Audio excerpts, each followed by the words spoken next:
नमस्कार विद्यार्थी मित्रांनो, आपल्याला इयत्ता 10वी वर्गाचे विज्ञान आणि तंत्रज्ञान भाग 1 या पाठ्यपुस्तकातील प्रकरण 3 रासायनिक अभिक्रिया आणि समीकरणे पाहावयाचे आहे। तर रासायनिक अभिक्रिया म्हणजे काय? तर अभिक्रियाकारकापासून उत्पादिते तयार होण्याच्या प्रक्रियेला रासायनिक अभिक्रिया म्हणतात। व रासायनिक समीकरणे म्हणजे काय? तर रेणुसूत्राच्या साहाय्याने रासायनिक अभिक्रियेचं संक्षिप्त रूपामध्ये केलेली मांडणी म्हणजे रासायनिक समीकरण। तर या प्रकरणामध्ये आपल्याला रासायनिक अभिक्रिया म्हणजे काय, रासायनिक अभिक्रियेचे लेखन कसं करावे याचं आहे, त्याचबरोबर रासायनिक समीकरणे संतुलित कशी करायची व रासायनिक अभिक्रियेचे प्रकार या घटकांचा अभ्यास करावयाचा आहे। तर या प्रकरणामध्ये तुम्हाला 2-3 प्रश्न आधी टाकलेले आहेत, त्या प्रश्नाची उत्तरे पाहू आपण। तर पहिला प्रश्न आहे, मूलद्रव्याच्या आणि संयुगाच्या रेणूचे प्रकार कोणकोणते आहेत? तर मूलद्रव्याचे प्रकार धातू, अधातू, धातू सदृश्य हे प्रकार आहेत। आणि संयुग म्हणजे 2 किंवा अधिक पदार्थांमध्ये रासायनिक अभिक्रिया घडून येऊन जे उत्पादित तयार होतं, त्या जो नवीन पदार्थ तयार होतो त्या पदार्थाला आपण संयुग म्हणतो।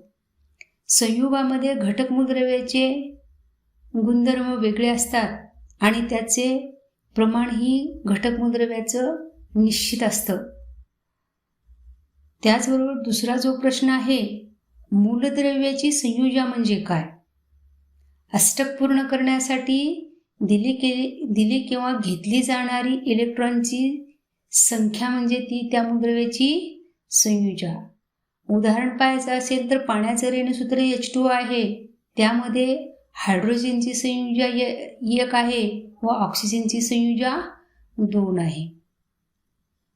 त्याचबरोबर तिसरा जो प्रश्न आहे, संयुगाची रासायनिक रेणुसूत्र लिहिण्यासाठी कोणती माहिती आवश्यक असते आणि संयुगाचे रेणुसूत्र कशी लिहितात?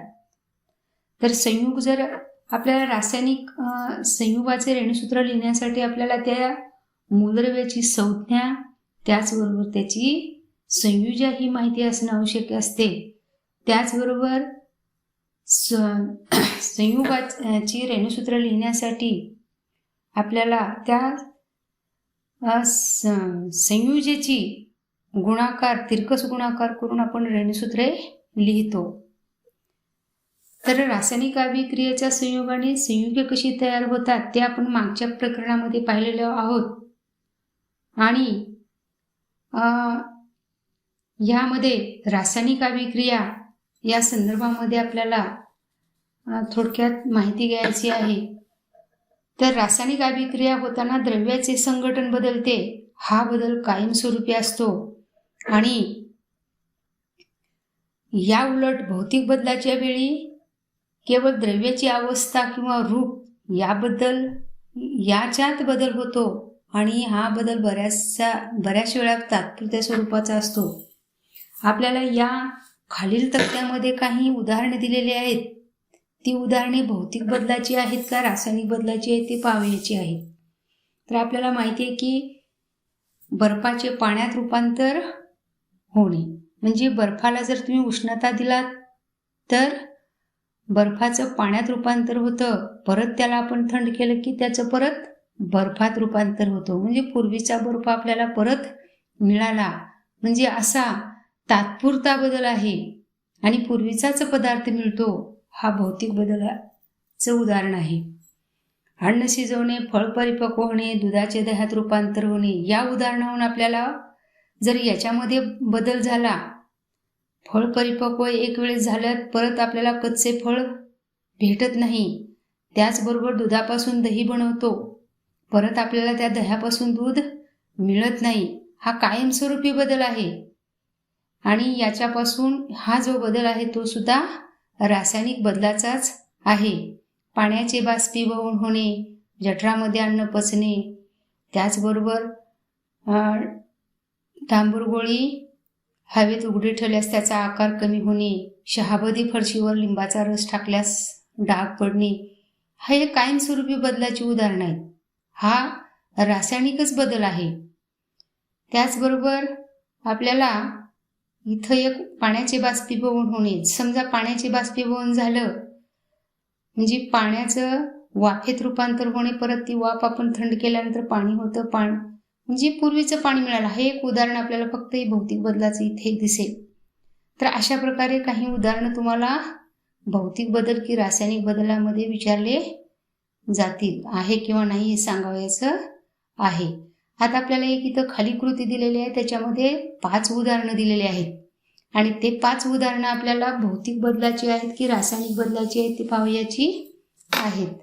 तर यामध्ये इथे एक बाष्पन पात्र दिलेलं आहे. त्याचबरोबर हे बाष्पन पात्र एका तारेच्या जाळीवर तीवीवर ठेवलेलं आहे आणि बर्नरच्या साहाय्याने त्याला आपण उष्णता द्यावयाची आहे.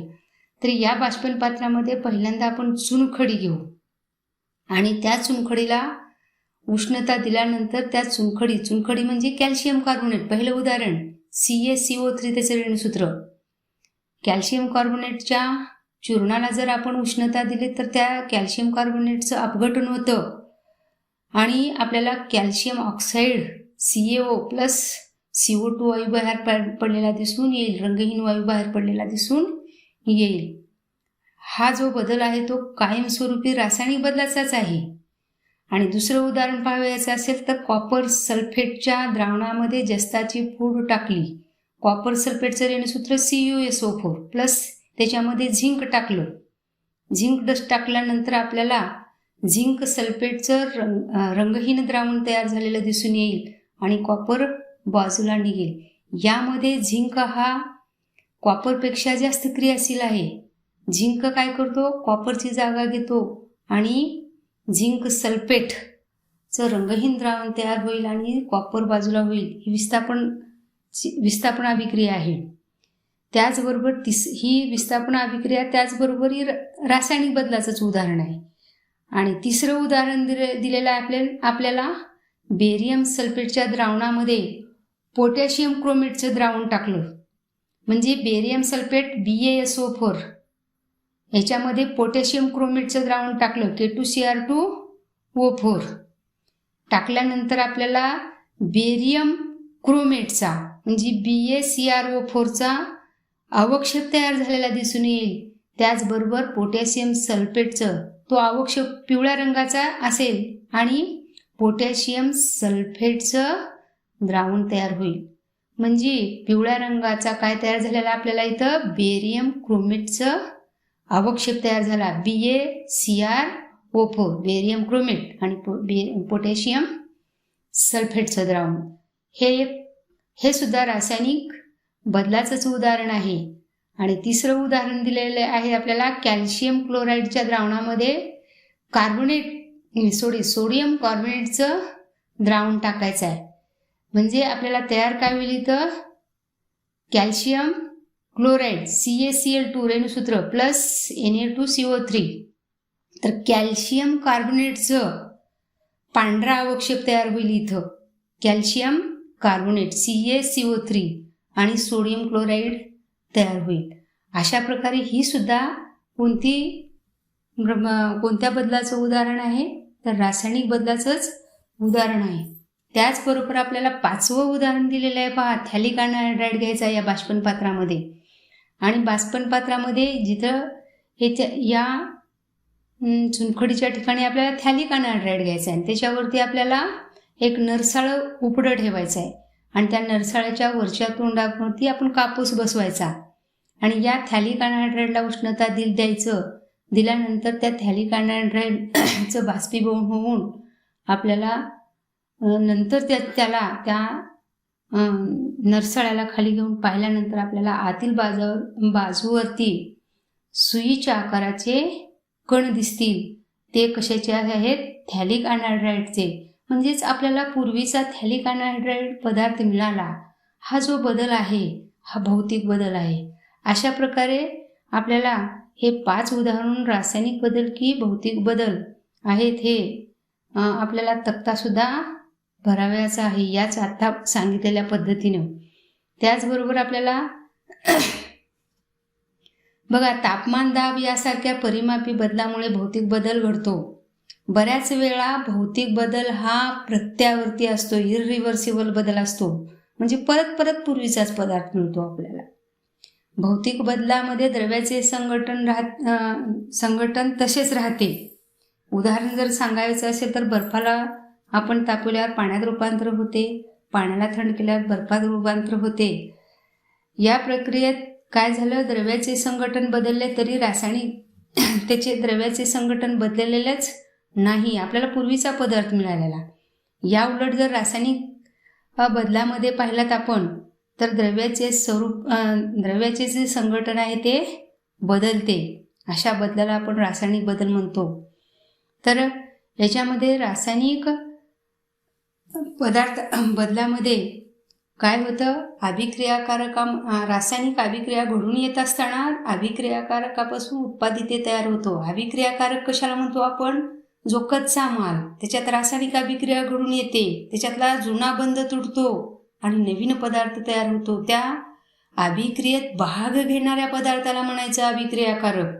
आणि उत्पादित कशाला म्हणायचं की रासायनिक अभिक्रियाकारकापासून जो नवीन पदार्थ तयार होतो, म्हणजे जुना बंध मोडून नवीन बंध तयार होतो आणि नवीनच पदार्थ तयार होतो, त्याला आपण उत्पादिते म्हणतात. आता एक उदाहरण जर सांगायचं असेल तर कोळशाचं हवेत जर ज्वलन केलात तर आपल्याला कार्बन डायऑक्साईड वायू तयार होतो. म्हणजे कोळसा म्हणजे carbon C plus oxygen O2 बरोबर आहे CO2, म्हणजे कोळसा आणि ऑक्सिजन हे अभिक्रियाकारक झाले आणि कार्बन डायऑक्साईड काय झाला, उत्पादित तयार झाला. म्हणजे अशा प्रकारे आपल्याला अभिक्रियाकारके आणि उत्पादिते रासायनिक समीकरणाच्या साहाय्याने दर्शविता येतात. तर रासायनिक समीकरणे कसे पाहायचे आहे ते आपण पाहू. याच्यामध्ये फक्त आपल्याला 2च उदाहरण लक्षात घ्यायची. तर याच्यामध्ये शाब्दिक समीकरण कसं लिहायचं आणि त्या शाब्दिक समीकरणाला रासायनिक सूत्राचा वापर म्हणजेच रेणुसूत्राचा वापर करून रासायनिक अभिक्रियेचं लेखन कसं करायचं संक्षिप्त रूपामध्ये, या गोष्टी माहिती असणं आवश्यक आहे. तर याच्यामध्ये आपल्याला काय सांगितले बघा, उदाहरण कॉपर सल्फेटच्या निळ्या द्रावणात जस्ताची पूड घातल्यावर झिंक सल्फेटचं रंगहीन द्रावण तयार होतं. म्हणजे कॉपर सल्फेट हे आणि त्याच्यामध्ये काय टाकलं, झिंक टाकलं. बघा, शाब्दिक समीकरण जशाच तसं लिहायचं आपण. कॉपर सल्फेटमध्ये झिंक टाकलं म्हणजे कॉपर सल्फेटचं जेली द्रावण प्लस झिंकची भुकटी टाकली, हे झालं अभिक्रियाकारक. अभिक्रियाकारकाकडून उत्पादिताकडे जाणारा बाण दाखवायचा आणि तयार काय झालं, झिंक सल्फेटचं द्रावण तयार झालं आहे. बघा इथं काय तयार झालं, झिंक सल्फेटचं द्रावण तयार झालं आणि तांब बाजूला निघालं. याच्यामध्ये काय आहे, ही उत्पादित तयार झालं. हे शाब्दिक समीकरणामध्ये आपण संक्षिप्त रूपामध्ये मांडणी केली. याच शाब्दिक समीकरणाला आपल्याला रेणुसूत्राच्या सहाय्याने लेखन करावयाचं आहे. जसं शाब्दिक समीकरण आहे तसं त्याचं रेणुसूत्र लिहायचं. Copper sulphate CuSO4 plus zinc ची भुकटी टाकली त्याच्यामध्ये Zn आणि बाण दाखवायचा अभिक्रियाकारकाकडून उत्पादिताकडे. तर झिंक सल्फेटचं द्रावण तयार झालं.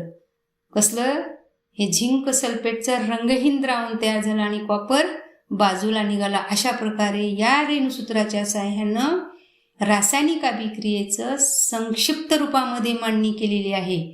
अशा प्रकारे आपल्याला हे रासायनिक समीकरण शाब्दिक आणि रेणुसूत्राचा वापर करून संक्षिप्त रूपामध्ये मांडणी करता येते. तर रासायनिक समीकरणाचं लेखन करण्यासाठी आपल्याला एक 4-5 पायऱ्या येते, ते लक्षात घ्यायचं आहे. ते बघा, आता पहिल्यांदा एक तुम्हाला रासायनिक समीकरण बघू आपण. इथं रासायनिक समीकरणाच्या सहाय्यानं काय काय आपल्याला रासायनिक समीकरणाचं लेखन कसं करायचं आहे ते पाहू. तर इथं आपल्याला एक उदाहरण दिलेलं आहे बघा. कॉपर सल्फेटमध्ये झिंक, आधीच हे झिंक आहे. म्हणजे रासायनिक समीकरणाचं लेखन करण्याच्या पायऱ्या आपल्याला कशा आणि कोणते रासायनिक समीकरण लेखन करत असताना कोणकोणते आपल्याला संकेत पाहावयाचे आहे ते पाहायचं. पहिला जो लेखन लेखन करत असताना पहिला जो पाळण्यात येणारा संकेत आहे तो बघा, जर अभिक्रियाकारके, आत्ता सांगितलं तुम्हाला अभिक्रियाकारके ह्या बाणाच्या डाव्या बाजूला, उत्पादिते बाणाच्या उजव्या बाजूला, बघा उजवी बाजू ही. त्याचबरोबर अभिक्रियाकारके एक पेक्षा अधिक असतील किंवा 2 पेक्षा अधिक असतील तर त्याच्यामध्ये धनचिन्ह द्यायचं. दुसरा पॉईंट, पहिलं काय म्हणलंय, अभिक्रियाकारके डाव्या बाजूला बाणाच्या, उत्पादिते बाणाच्या उजव्या बाजूला. एक किंवा अधिक अभिक्रियाकारके किंवा उत्पादिते असतील तर त्याच्यामध्ये धनचिन्ह द्यायचं. पहा इथं दिलंय बघा, CuSO4 plus Zn equal to ZnSO4 plus Cu. हा दुसरा पॉईंट. त्याचबरोबर तिसरा पॉईंट काय म्हणतोय पहा, त्याच्या भौतिक अवस्था दाखवायच्यात आपल्याला. आता भौतिक अवस्था म्हणजे कोणत्या, स्थायू, द्रव आणि वायू. आता आपण स्थायूला काय म्हणतो, सॉलिड, द्रवाला काय म्हणतो, लिक्विड. त्याचबरोबर गॅस म्हणजे वायू असेल तर गॅस, त्याच्यासाठी त्याच इंग्रजी नावाचं पहिलं अक्षर बघा इथं लक्षात घ्या. गॅस असेल तर जी लिहायचं, लिक्विड असेल, द्रव असेल तर L लिहायचं, सॉलिड स्थायू असेल तर S लिहायचं. त्याच्या अवस्था दाखवायच्यात आपल्याला. त्याचबरोबर वायू अवस्था असेल गॅस दाखवा किंवा बाणवर दाखवा. आणि तिसरी ते त्याचबरोबर इथं जर अवक्षेप तयार झालेला असेल, साका तयार झालेला असेल तर सॉलिड दाखवा S किंवा बाण खाली दाखवा. त्याचबरोबर जर एखाद्या पदार्थाचं द्रावण पाण्यातलं असेल तर त्याला ॲक्वस दाखवा, AQ, त्याचं इंग्रजी नावाचं पहिलं अक्षर AQ, अशी अवस्था दाखवायची आपल्याला. इथं बघा दाखविलेलं आहे, कॉपर सल्फेटचं पाण्यातलं द्रावण AQ लक्षात येते आपल्याला, शॉर्टमध्ये लिहिलेलं आहे इथं. Zn सॉलिड स्थायी अवस्थेत आहे, ZnSO4 झिंक सल्फेटचं द्रावण द्रव अवस्थेमध्ये आहे, ॲक्वस. त्याचबरोबर कॉपर सॉलिड स्थायी अवस्थेत आहे. ह्या अवस्था आपल्याला दाखवणं आवश्यक आहे. त्याचबरोबर एखाद्या रासायनिक अभिक्रियेमधला उष्णता जरी दिलेला असेल तर ती रासायनिक अभिक्रियाच्या वरती आपल्याला अशा प्रकारचा एक त्रिकोण दाखवायचा असतो. म्हणजे कॉपर कॅल्शियम कार्बोनेटला उष्णता दिली, उष्णता आहे बघा ह्या त्रिकोणाने दाखवलेला आहे. कॅल्शियम ऑक्साईड तयार झाला आणि कार्बन डायऑक्साईड वायू तयार झाला. ही अवस्था आपल्याला उष्णतेची आहे. त्याचबरोबर एखाद्या रासायनिक अभिक्रियेमध्ये जर उष्णता बाहेर पडत असेल तर ती उष्णता आपल्याला इथं दाखवलेली आहे बघा, उत्पादितामध्ये उष्णता दाखवायची अशी प्लस करून. म्हणजे कॉपर सल्फेटमध्ये आपल्याला झिंकची पूड टाकली तर झिंक सल्फेटचं द्रावण तयार होऊन कॉपर बाजूला निघतो आणि उष्णता बाहेर पडते, अशी उष्णता लिहिणं गरजेचं आहे. त्याचबरोबर आपल्याला काही पदार्थ उत्प्रेरकाच्या साह्याने त्या रासायनिक अभिक्रियेचा वेग वाढतो किंवा तापमान दर्शवायचं आहे. तर बघा वनस्पती तेल आहे, वनस्पती तेलाची हायड्रोजन बरोबर रासायनिक अभिक्रिया घडून किती तापमान आहे, 60°C तापमानाला निकेल या उत्प्रेरकाच्या सानिध्यामध्ये ही रासायनिक अभिक्रिया घडून येऊन वनस्पती तूप तयार होतं.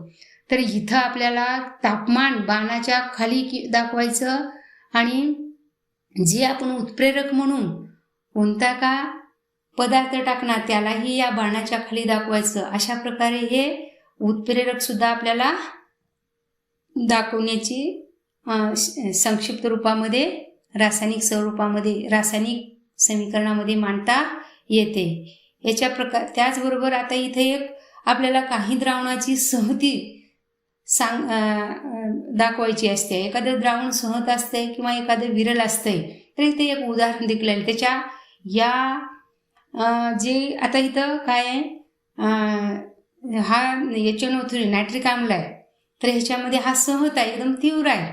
तर त्याची अवस्था इथं आपल्याला या कंसामध्ये खाली लिहिता येते. आता बघा कॉपरमध्ये म्हणजे तांब्यावर आपण नायट्रिक आम्ल टाकलं, सहत नायट्रिक आम्ल टाकलं तर copper nitrate CuNO3 twice aqueous plus NO2 gas nitrogen dioxide हा विषारी वायू बाहेर पडतो आणि पाणी तयार होतं. बघा फक्त आपण ही याची अवस्था दाखली, सहज नायट्रिक आम्ल टाकले कॉपर तांब्यावरती, तर काय तयार झालं, विषारी नायट्रोजन डायऑक्साईड वायू तयार झाला आणि कॉपर नायट्रेट तयार झालं आणि पाणी. तर हे बघा इथं आपल्याला त्याची सहज नायट्रिक आम्लाचे एक उदाहरण दिलेले आहे. तेच बघा दुसरीच तांब्यावरतीच विरल नायट्रिक आम्ल टाकलेलं आहे. विरल नायट्रिक आम्ल टाकल्यानंतर आपल्याला त्या विरल नायट्रिक आम्लाची जर तांब्यावर रासायनिक अभिक्रिया घडून येऊन काय तयार होतं, कॉपर नायट्रेट तयार होतं. त्याचबरोबर नायट्रिक ऑक्साईड तयार होते. इथं पहा नायट्रिक ऑक्साईड आणि पाणी तयार होतं. अशा प्रकारे आपल्याला त्याच्या अवस्था विरल, सहज या सुद्धा अवस्था दाखवणं गरजेचं आहे. त्याचबरोबर आपल्याला एक इथे उदाहरण दिलेलं आहे, साहित्य सांगितलेलं आहे, रासायनिक पदार्थ पण दिलेले आहेत, परीक्षणालयात शंकुपात्र, तराजू आणि ह्याच्यामध्ये सगळी ही जी काही 4-5 पॉईंटमध्ये माहिती आहे ही शाब्दिक समीकरणामध्ये माहिती दिलेली आहे. ह्याच्यामध्ये आपल्याला काय घेतले पहा, इथं एक शंकुपात्र आहे आणि त्याच्यामध्ये एक परीक्षणनळी ठेवलेले आहे. परीक्षणनळीमध्ये सिल्वर नायट्रेटचं द्रावण घेतलेलं आहे आणि या शंकुपात्रामध्ये सोडियम क्लोराईडचं द्रावण घेतलेलं आहे आणि एक रबरी बुचानं त्याला काय केलं, एकदम फिट्ट बसविलेलं आहे याला आणि त्याच्यामध्ये त्याचं वजन केलेलं आहे. इथं ह्याचं वजन आपल्याला किती आलेलं आहे, इथं 300.23 ग्रॅम आलेला आहे. ही झाला अभिक्रियाकारक कच्चा माल झाला हा. याला सावकाश उलट केली, ही परीक्षणनळीतलं द्रावण काय केलं, उलट करून या शंकुपात्रात टाकलं. या शंकुपात्रात टाकल्यानंतर काय झालं, ह्याच्यात रासायनिक अभिक्रिया घडून येऊन नवीनच पदार्थ तयार झाला. तो म्हणजे सिल्वर क्लोराईडचा पांढरा अवक्षेप तयार होतो आणि सोडियम नायट्रेटचं द्रावण तयार होतं. हे उत्पादित तयार झालं आणि याच्यामध्ये आपल्याला या उत्पादिताचं जर वजन केलात तर तेवढंच वजन, जेवढं की अभिक्रियाकारकाचं वजन होतं तेवढंच उत्पादिताचं वजन इथं दिसून आलेलं आहे. आणि याच्यामध्ये हे अभिक्रियाकारक झालं आणि हे उत्पादित झालं. तर ह्याचे जर आपल्याला रेणुसूत्राचा वापर करून हे शाब्दिक रूपामध्ये एवढी मांडणी आहे. बघा इथं काय काय घेतलंय, परीक्षा नळीमध्ये काय केलंय, सिल्वर नायट्रेटचं द्रावण घेतलंय. बघा silver nitrate plus sodium chloride शंकुपात्रात घेतलंय. याच्यामध्ये शंकुपात्रात घेतलेलं सोडियम क्लोराईड सिल्वर नायट्रेट परीक्षा नळीमध्ये घेतलेलं शंकुपात्रात टाकलं तर लगेचच त्याच्यामध्ये रासायनिक अभिक्रिया घडून येते आणि सिल्वर क्लोराईडचा अवक्षेप तयार होतो, पांढरा अवक्षेप बाण दाखवले बघा खाली इथं, आणि सोडियम नायट्रेटचं द्रावण तयार होतं. अशा प्रकारे आपल्याला हेच शाब्दिक समीकरण रेणुसूत्राच्या मांडणीने केलेलं आहे, संक्षिप्त रूपात मांडणी केलेली आहे रासायनिक समीकरणाची. बघा सिल्वर नायट्रेटचं रेणुसूत्र काय, AgNO3 plus NaCl sodium chloride त्याच्यात टाकलं तर काय तयार झालं, सिल्वर क्लोराईडचा अवक्षेप तयार झाला, बाण खाली दाखवले बघा, अवक्षेप तयार झाला पांढरा आणि सोडियम नायट्रेटचं ॲक्वस द्रावण तयार झालं. अशा प्रकारे आपल्याला या रासायनिक अभिक्रिया शाब्दिक समीकरणातून संक्षिप्त रूपामध्ये रेणुसूत्राच्या सहाय्यानं आपल्याला रासायनिक अभिक्रिया संक्षिप्त रूपात मांडता येतात आणि त्याचं लेखन कसं करायचं, त्याच्या नियम काय आहेत ते आता आपण पाहिलं. आणि जो हा सिल्वर क्लोराईड आहे, हा सिल्वर क्लोराईड आपण मतदानाच्या शाईमध्ये वापर केला जातो. याचा मतदानाची जी आपल्या बोटाला शाई लावतात की नाही, तिची सिल्वर क्लोराईडचीच असतं. अशा प्रकारे आपल्याला बरेचसे या असे रासायनिक समीकरणं लिहिता येतात. यानंतर आपण पुढील काही रासायनिक समीकरणाचे संतुलित लेखन कसं करायचं ते आपण पुढच्या पिरियडमध्ये पाहू.